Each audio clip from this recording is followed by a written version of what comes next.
Ça fait longtemps qu'on ne vous a pas proposé un retour d'expérience d'un smartphone. C'est l'occasion, ici, avec le 5T de OnePlus.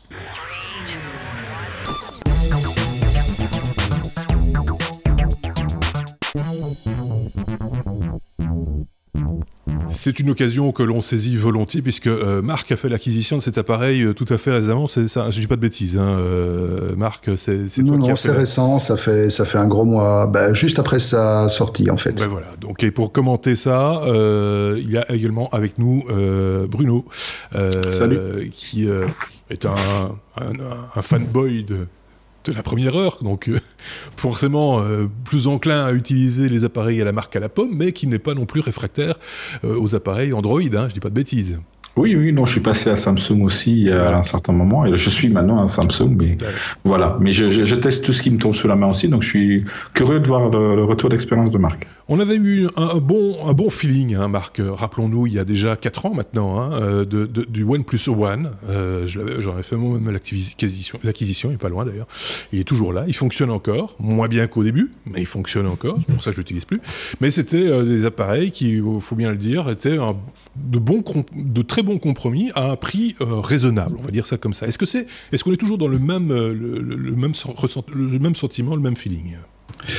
Tout à fait. Et de toute façon, tu parles de ton OnePlus One qui est pas très loin de toi, même s'il ne fonctionne plus. Moi, j'ai un OnePlus One qui fonctionne encore, qui est celui qu'utilise mon épouse au quotidien, qui est mon ancien OnePlus One, et qui tient toujours. Bon, il a un petit problème. Et c'est parce que il sonne plus. Non, il fonctionne tout à fait normalement. Il a juste tendance parfois à perdre la 4G, c'est tout. D'accord. Mais tu redémarres l'appareil et ça fonctionne de nouveau. Donc c'est un bug connu que OnePlus apparemment n'est pas très pressé de résoudre. Donc peut-être qu'un jour c'est moins qu'on puisse dire. Parce que je mettrai les mains dans le cambouis et je lui mettrai une ROM alternative, mais il fonctionne toujours très bien.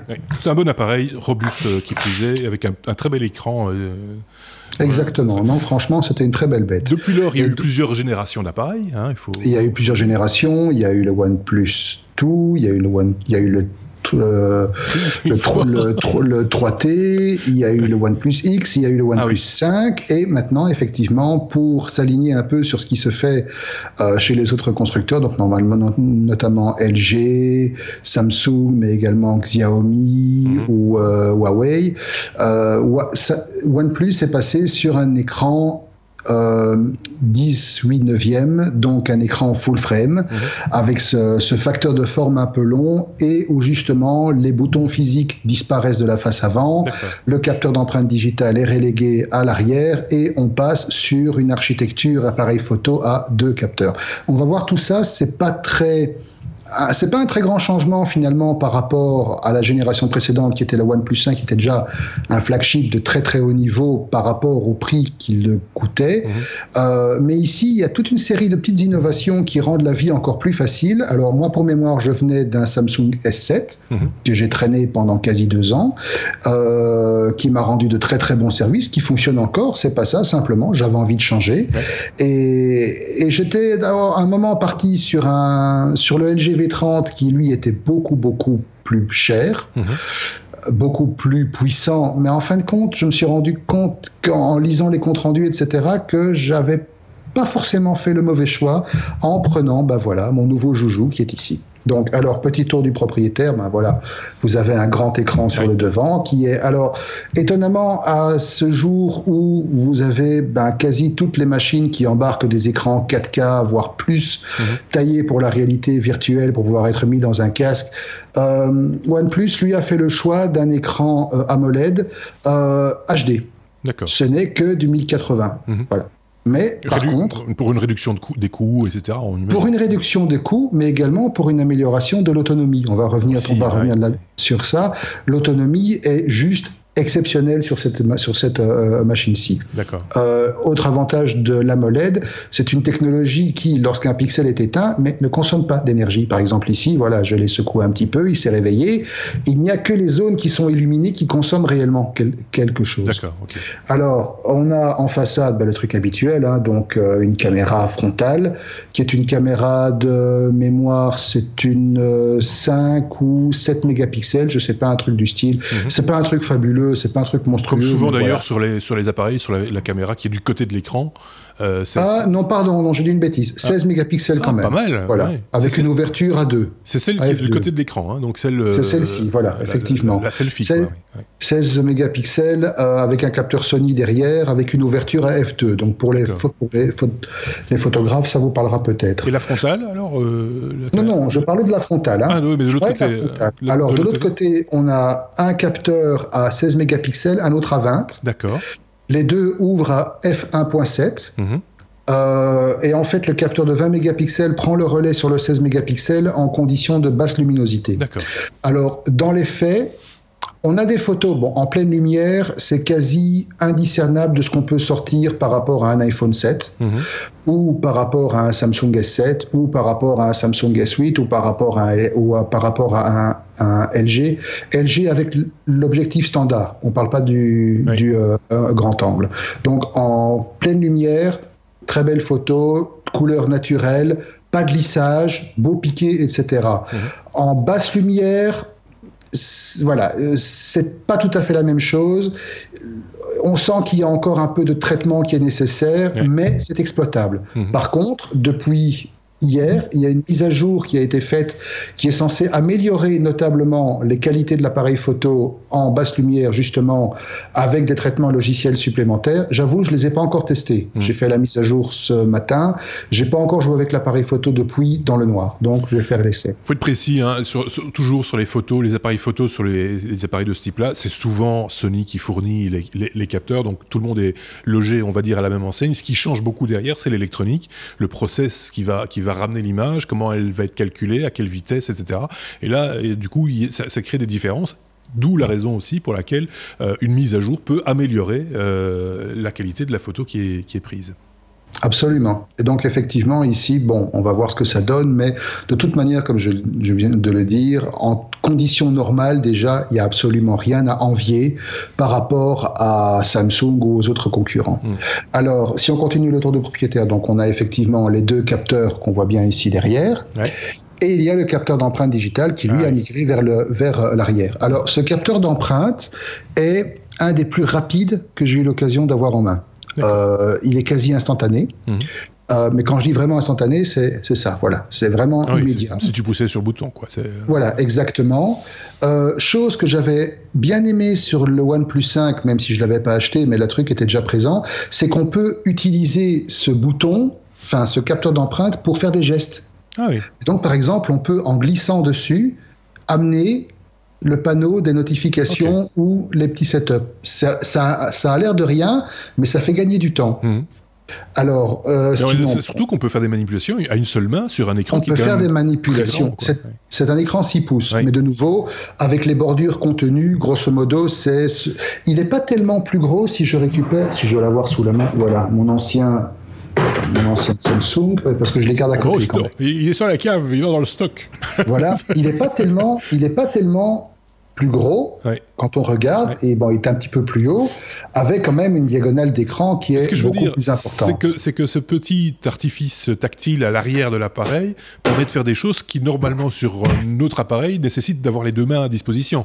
Parce que, exactement. Voilà, c'est ça qui est malin, quoi. C'est intelligent. Mais ça, au niveau du logiciel, OnePlus avait déjà truffé son système, sa version d'Android qui s'appelle OxygenOS, qui est une version près d'Android stock. C'est vraiment dégraissé à l'extrême, avec juste ce qu'il faut d'optimisation pour que le système soit ultra fluide, et effectivement un paquet de bonnes idées qui permettent de faciliter l'utilisation au quotidien. Alors, on va par exemple noter le fait que, comme sur les téléphones Samsung, une double pression rapide sur le bouton Home, sur le bouton d'allumage, appelle la caméra. Voilà. Et là, l'image est assez rapide. C'est par défaut, mais c'est configurable, je pense. Tout ça, c'est configurable. Vous avez un menu complet qui vous permet de régler tous les gestes que l'appareil va supporter, et il en supporte quand même quelques-uns. Par exemple, à une seule main, vous pouvez, alors que l'écran est éteint, allumer la LED derrière pour vous en servir comme lampe torche. Il vous suffit de faire, un V sur l'écran. Ça, c'était déjà le cas sur le 1. C'était déjà le cas sur le 1, absolument. Alors, ça marche aussi. Et quand on faisait un rond, ça faisait autre chose, je sais plus. Voilà, vous avez 4 ou 5 gestes, vous avez un V, un O, un M et un S que vous pouvez configurer. Moi, par exemple, le S lance Spotify, le O lance l'appareil photo. aussi, etc. Ouais.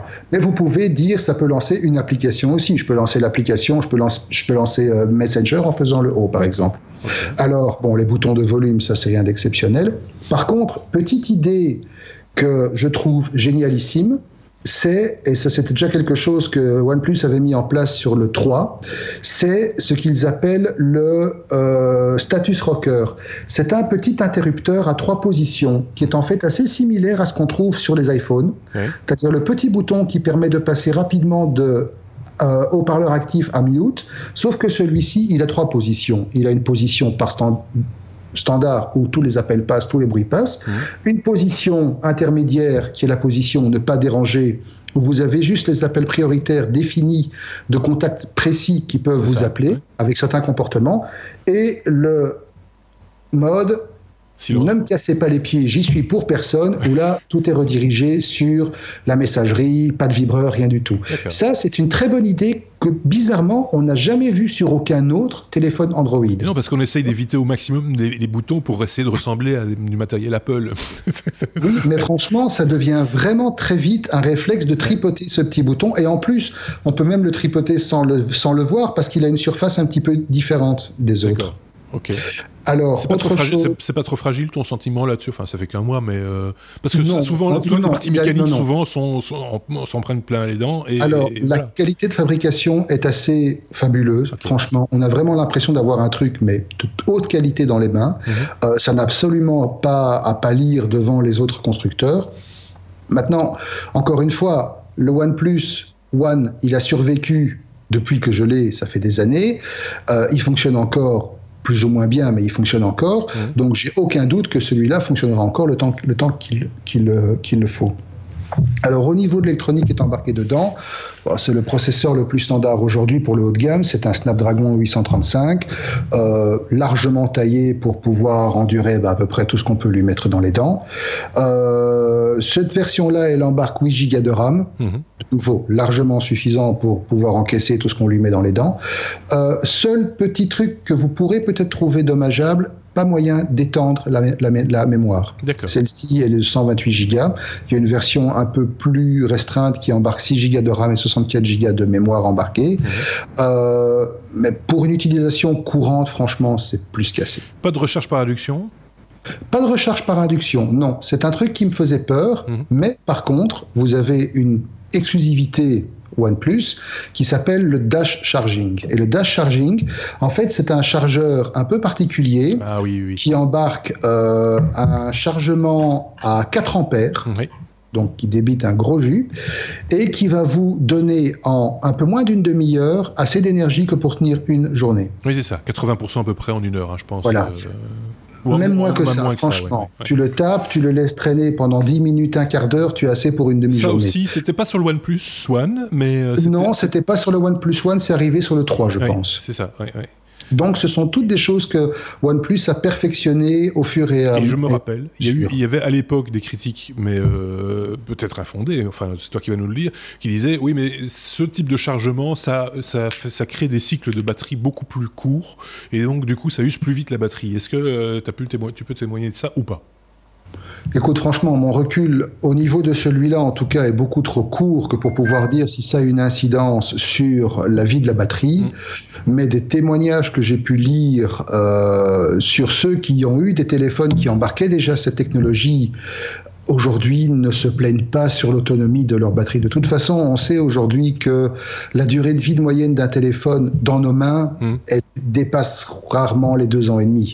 Sur une batterie, mais on le sait depuis l'affaire Apple et iOS 11, etc. Je ne vais pas revenir dessus, mais je pense que tout le monde a bien cette histoire en tête. C'est qu'on se rend compte que finalement, un appareil, quel qu'il soit, Android, Apple ou autre, vous lui remplacez sa batterie, il est comme, entre guillemets, je mets des guillemets à mais comme neuf, comme si on l'avait sorti de sa boîte, en gros, et il va pouvoir revivre un certain nombre de mois, d'années, pourvu que le processeur soit de taille raisonnable et que les choses n'évoluent pas trop vite en termes de software. Mais pour le reste, c'est souvent une solution à 60 € qui va régler un problème absolument.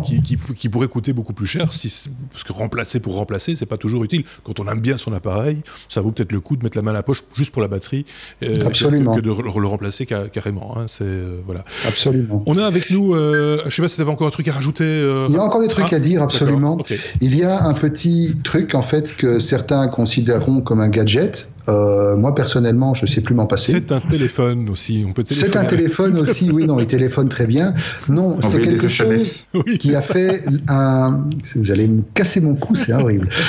C'est quelque chose qui a fait les bonheurs marketing des acheteurs du dernier iPhone X.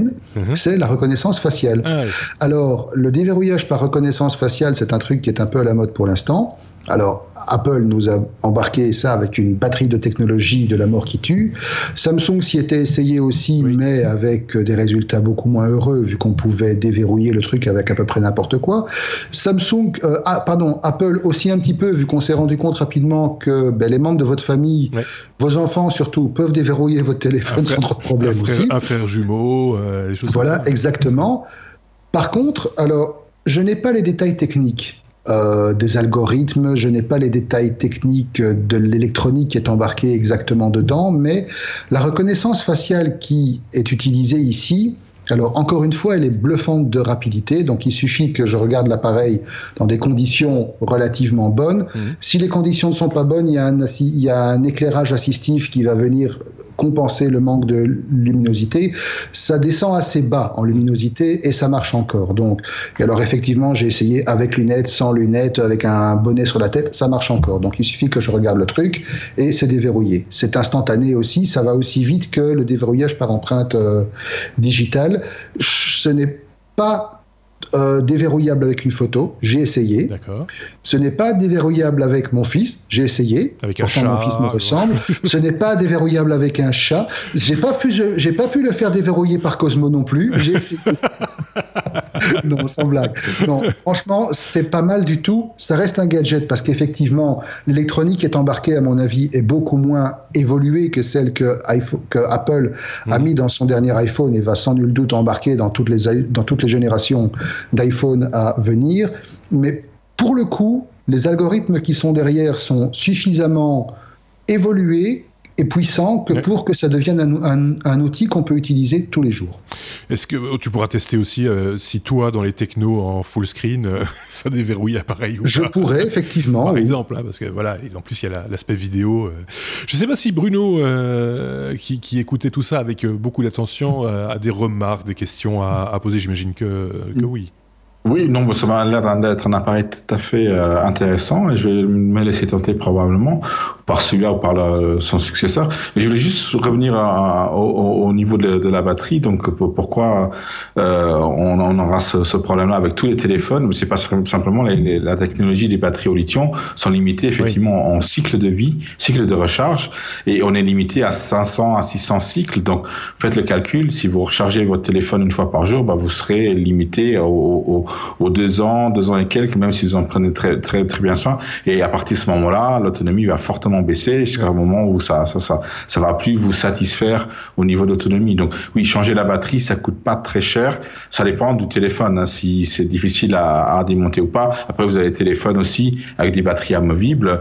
Ma compagne en a un. Elle se plaignait de son autonomie et à partir d'un pourcentage, ça ne marchait plus du tout. Donc, remplacer la batterie, c'est une solution à recycler. Qui fait encore ça, la batterie, le remplacement? Samsung, en fait. Samsung, oui. D'accord. Oui. Okay. Samsung a des modèles, le J7 par exemple, sont des modèles assez grands qui ont des batteries amovibles avec une coque amovible, qui sont forcément pas étanches, mais qui permettent quand même de changer la batterie à moindre coût. Oui. Ceci dit, on voit qu'il y a des dépanneurs, enfin des réparateurs de smartphones ayant pignon sur rue qui maîtrisent quand même bien le truc et qui on pense en tout cas sur des appareils aussi populaires que ceux-là, maîtrisent l'ouverture, le remplacement, les pièces détachées, etc.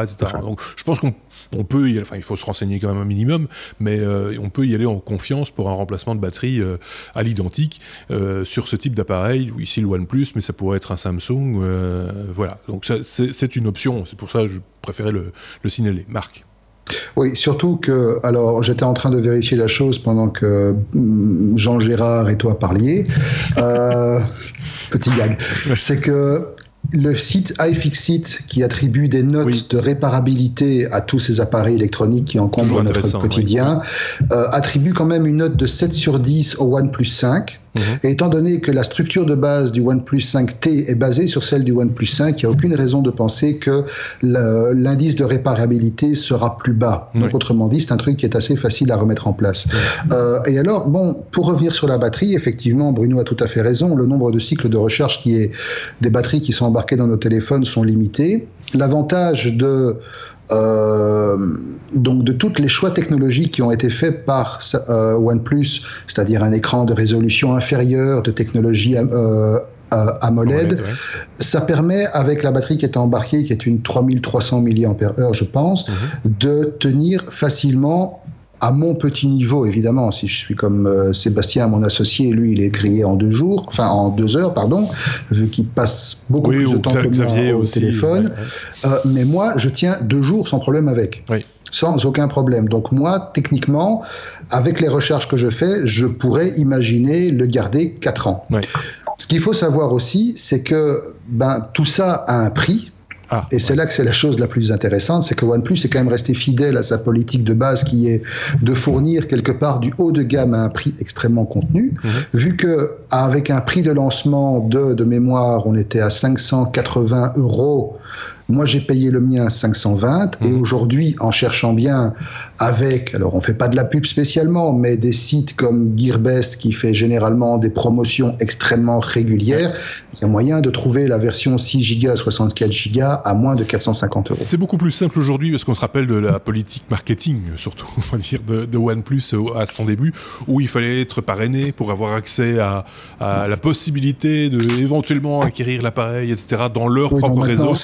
Maintenant, ils ont ouvert les vannes et c'est disponible partout. C'est chinois.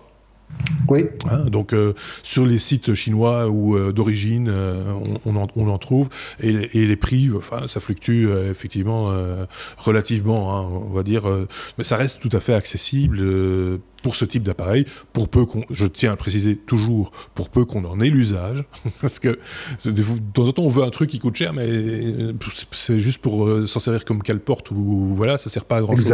Donc si vous en avez l'usage, pourquoi pas, si vous pouvez le déduire, c'est encore mieux. Mais donc voilà, le OnePlus 5T, j'ai bien dit cette fois-ci, le OnePlus 5T, bon retour quoi, finalement.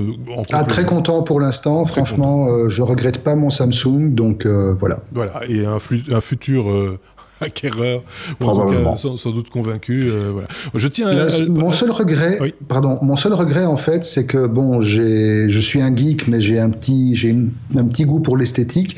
Je viens de voir aujourd'hui qu'ils ont sorti une version blanche que j'aurais préférée. Ah ben voilà. Tiens, c'est l'accessoirisation. Ils sont toujours aussi chers en couverture. Alors dans le package de base, ils te donnent de toute façon une coque déjà, coque transparente, rigide, mais tout à fait valable. Non, franchement, ils ont un large choix d'accessoires et ils sont franchement pas hors de prix. Parce que j'avais le souvenir pour le OnePlus One que c'était un peu... un petit peu, voilà, j'avais pris un truc aussi en plastique transparent qui était payant à l'époque, supplémentaire, et qui après 1 an a commencé à partir en morceaux, à se craqueler dans tous les sens. J'ai pas apprécié du tout cet aspect-là. Il faut dire aussi les choses quand on les apprécie. Non, absolument. Ceci dit, la coque qui est autour du OnePlus One de mon épouse, qui est toujours la coque d'origine, elle n'a rien. Ah, voilà, t'as de la chance. Tant pis pour moi.